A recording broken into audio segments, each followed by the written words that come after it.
मैं ये वचन एक्चुअली कुछ दिन पहले मैं पढ़ रही थी और उतने में ही मेरी बेटी मेरे पास आके कहने लगी कि मम्मी हमारा प्रतिफल स्वर्ग में बड़ा अच्छा होगा ना। तो मैं बस वही वचन पढ़ रही थी, तो मैं सोचा आज आपके साथ ये बांटूं। आइए हम पढ़ेंगे मत्ती 16 उसका 24 से 27। तब यीशु ने अपने चेलों से कहा, यदि कोई मेरे पीछे आना चाहे तो अपने आप का इनकार करे और अपना क्रूस उठाए और मेरे पीछे हो ले। क्योंकि जो कोई अपना प्राण बचाना चाहे वे उसे खोएगा, और जो कोई मेरे लिए अपना प्राण खोएगा वो उसे पाएगा। ये लाइफ या जिंदगी जीने का एक कंप्लीटली अलग तरीका है। आजकल जो लोग बोलते हैं या जिसके बारे में बात करते हैं, जिस फंडा में विश्वास करते हैं, सेल्फ लव, अपने आप से प्यार करो। वचन कहता है जो अपने जीवन को, अपने आप को मेरे लिए खोएगा वो उसको पाएगा। आगे हम पढ़ेंगे, यदि यदि मनुष्य सारे जगत को प्राप्त करे और अपने प्राण की हानि उठाए, प्राण मतलब यहाँ पे सोल, हमारी आत्मा, अपने प्राण की हानि उठाए तो उसे क्या लाभ होगा? या मनुष्य अपने प्राण के बदले में क्या देगा? मनुष्य का पुत्र अपने स्वर्गदूतों के साथ अपने पिता की महिमा में आएगा और उस समय वे हर एक को उसके कामों के अनुसार प्रतिफल देगा।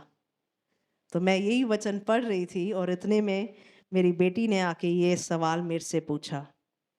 मैं तुमसे सच कहता हूं कि जो यहाँ खड़े हैं उनमें से कुछ ऐसे हैं कि वे जब तक मनुष्य के पुत्र को उसके राज्य में आते हुए न देख लेंगे तब तक मृत्यु का स्वाद कभी न चखेंगे।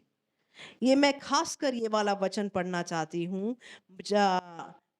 26, यदि मनुष्य सारे जगत को प्राप्त करे और अपने प्राण की हानि आए तो उसे क्या लाभ होगा? If we gain the whole world but lose our soul, पूरी जिंदगी, पूरी दुनिया हासिल कर ले, ऑन द टॉप हो जाए, मगर हमारा खुद का जो सोल है, जो प्राण है, वो खो दे, तो उसका क्या लाभ, क्या फायदा? हम अपनी जिंदगी कई बार कुछ एम्स के लिए जीते हैं, हमारे गोल्स होते हैं जो कि बहुत ज़रूरी है और उसी तरीके से जीना चाहिए, मगर हम किस चीज़ को इम्पोर्टेंस देते हैं? हम अपनी लाइफ के जो डिसीशंस हैं कैसे लेते हैं?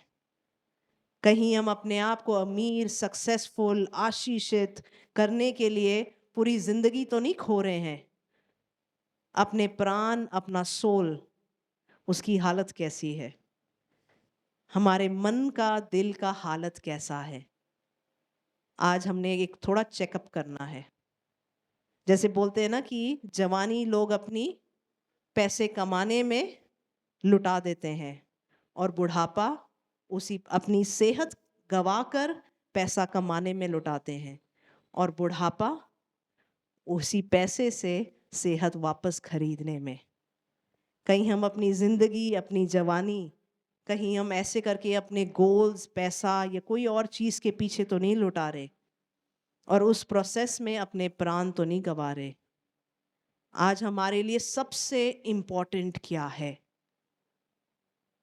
जब कोई ऐसे डिसीजंस बनाए कि हम सपोज बॉम्बे में जाएंगे क्योंकि वहाँ पे अच्छी नौकरी मिल रही है, अच्छा पैसा मिल रहा है, बहुत अच्छी बात, हमें ऐसे डिसीजंस बनाने चाहिए, मगर हमारे लिए सबसे इम्पोर्टेंट क्या है? परमेश्वर। क्या वो चाहता है मैं जाऊं? सवाल ये नहीं है कि क्या ये सबसे अच्छी अपॉर्चुनिटी है, सवाल ये है परमेश्वर मेरे जीवन से क्या चाहता है।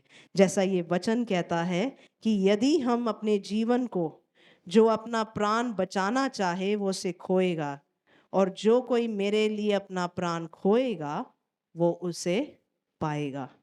आज हम प्रार्थना करें, परमेश्वर मैं अपने प्राणों को, अपने जीवन को तेरे लिए समर्पित करते हुए जीऊं। आज मेरा ये वर्शिप का तरीका है कि सबसे पहले परमेश्वर आप अहमियत देते हैं। मेरी लाइफ में जो भी मैं डिसीजंस लेती हूँ, सबसे पहले आप क्या कहते हैं, आपके लिए क्या अच्छा है। एक आखिरी वचन में जाके फिर हम अगले गीत में जाएंगे। मत्ती 6 उसका 19 से 21। अपने लिए पृथ्वी पर धन इकट्ठा न करो, जहाँ कीड़ा और कोई बिगाड़ते हैं और काई बिगाड़ते हैं, और जहाँ चोर सेंध लगाते हैं और चुराते हैं। परंतु अपने लिए स्वर्ग में धन इकट्ठा करो, जहाँ न तो कीड़ा और न काई बिगाड़ते हैं, और जहाँ चोर न सेंध लगाते हैं और न चुराते हैं। क्योंकि जहाँ तेरा धन है, वहाँ तेरा मन भी लगा रहेगा। आज हमारा मन कहाँ लगा हुआ है? एक बार अपने आप से पूछे, लग कहाँ लगा हुआ है? अपने बगल वाले से पूछो, तेरा मन कहाँ लगा है? घर पे लगा है, पार्टी में लगा है, ग्राउंड में लगा है, शॉपिंग पे लगा है? जहाँ तेरा धन रखा होगा, वहाँ तेरा मन भी होगा।